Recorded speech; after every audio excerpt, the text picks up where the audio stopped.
Welcome to the Genius Factory. Enjoy the video. You begin by confirming your software and organizing files so you can work fast. You set up even lighting and lock camera exposure to avoid color shifts.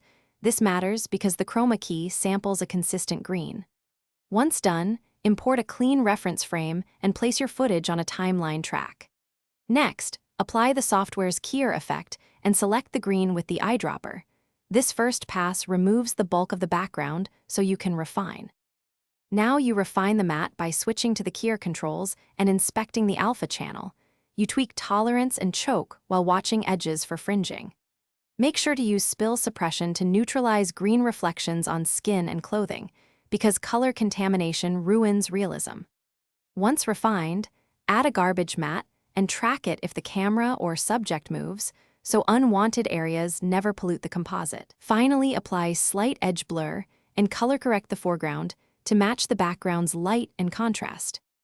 Complete the composite by positioning and scaling the background to match perspective, then tweak exposure and color balance so the foreground and background read as one image.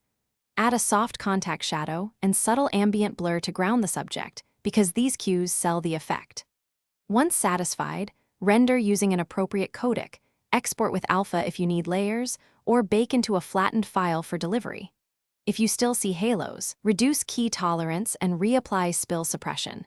If motion artifacts appear, increase matte blur and... Thanks for watching. If you found this helpful, don't forget to like and subscribe.